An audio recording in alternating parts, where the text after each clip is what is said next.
So I almost didn't make it today. My procrastinating self. But anyways, I'm here. I'm glad you're here.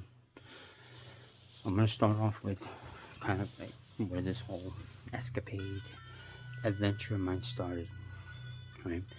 And then I'll backtrack to my childhood, all that stuff, because it all lines up before we get to the near conclusion, which is not yet. But to start off, I was engaged to a woman. She was 3 years younger than me. So she must have been about like I'm gonna say about 43. She was 43. She had a history of pneumonia. Went to the hospital. They treated her with CBD drugs, experimentals, and she ended up passing away. I'll get into that later too. Maybe the whole reason this whole thing happened. And I do it again because it was righteous and what they did was wrong. So I was down and out. I was like miserable, heartbroken, so heartbroken for about 8 months. Lonely, didn't have anyone to talk to because I don't have many friends. I just never fit in with any cliques or anything like that. I just co-workers. When I worked at places, I would hang out with co-workers, but I never really had friends outside of that. And once you lose that job, you're not really part of that clique anymore. So that went bye-bye, right? So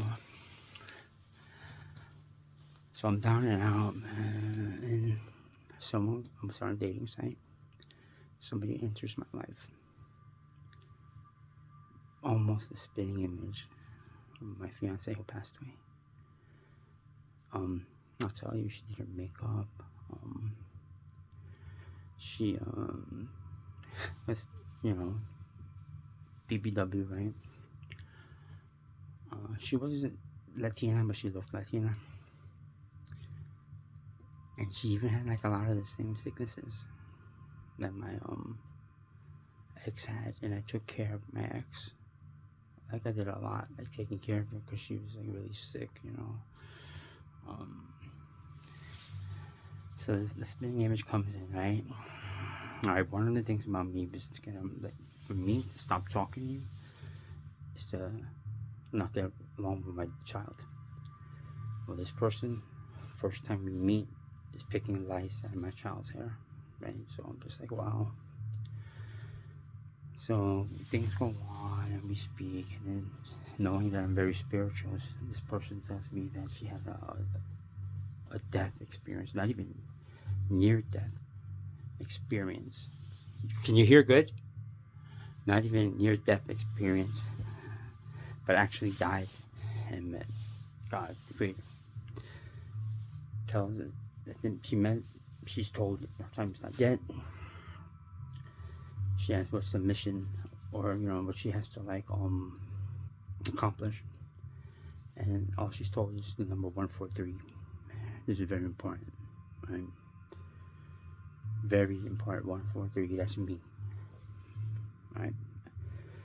I forgot exactly how I broke it down. I will resurface that and let you know exactly how I broke that down. And my daughter's number is 14-3. Very important. I believe it's Hebrew gematria, but I know it's not astrology or what do they say, like with the numbers. It's not my life number or like anything like that. But so going from there, and things seem going great. We have this deep conversation where I'm told like things that happened in her past. I'm an empath. I just learned that throughout this whole 2-year trek.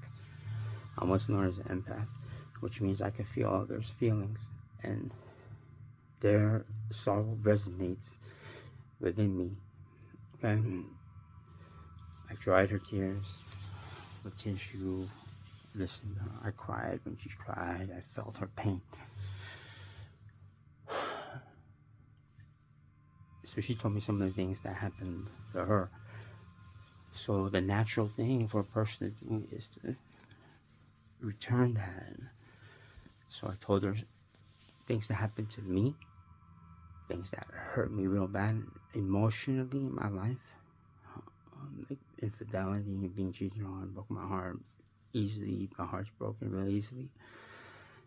And I told her my greatest fears, being cheated on, in certain ways and things. And this is important because you want to guard yourselves. This is for males and females. Okay, never heard of I heard of the term, but I never really knew what a narcissist was before. Especially a covert narcissist, which means to the world they look like the shining beacon of light. You know,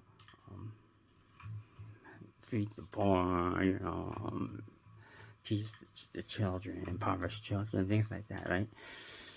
But like deep down, they have this sickness. Is what I've come to see it as. It's a sickness. I don't even blame them for it because it happened because of trauma. It's a way they believe of protecting themselves from being ever hurt again because they were devastated sometime in their life. I saw all this and I wanted to work through all these things because I remember I'm an empath, I'm a super empath.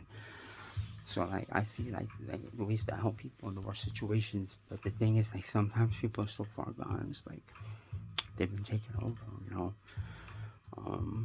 But that doesn't mean we stop trying, or that we stop loving. You know what I mean? We still do. A lot of people would have broke, you know, in the situation I've been with. They would have said, "Oh, I'm never gonna love again." No, I'm sorry, I have to because that's who I am. Maybe I'll be hurt again, probably, but you know. So the thing is, like, all right, so we shared experiences. You'll see that every single thing I've shared is turned against me.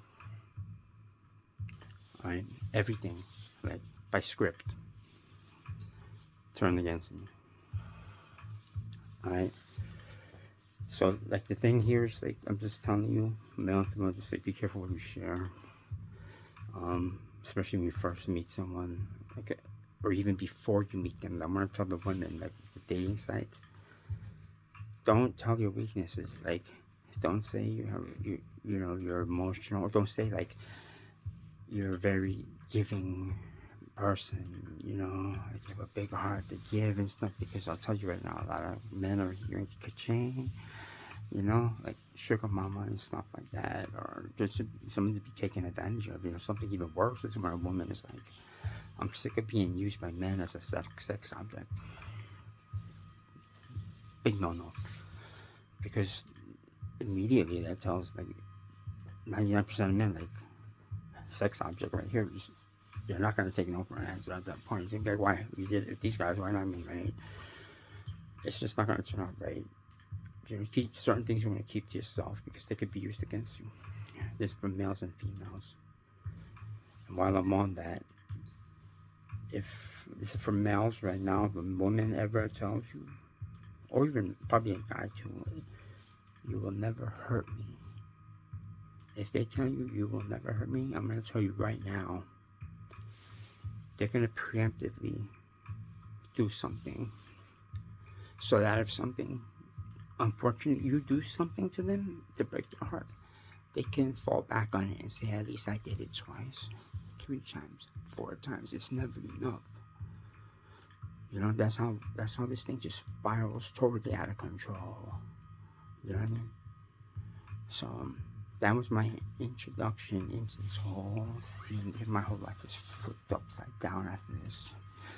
So I met someone, shared experiences, very traumatic experiences, I might add, both sides. My greatest fears, I exposed myself.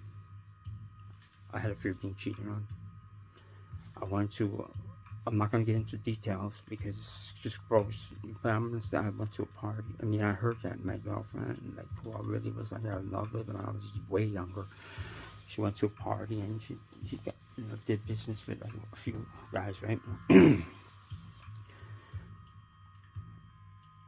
it's kind of weird because I saw tears. The person that I told that to cried, but I don't know, like, maybe because something in them is like, I'm gonna have to hurt him with this, you know, and they know it's wrong. But the thing is, like, they justify, you know, anyone could justify anything, you know what I mean? But it's just like really deeper than art. You have love, or not, you don't even have to have hate, but some people just have a lack of love or empathy. They don't see it from another person's point of view. You know, they do something and it's like, oh, it doesn't matter anymore because it's in the past. The truth is, it does matter. If everything matters, you know, like, because it affects the future, you know what I mean? So, that's the introduction. Answer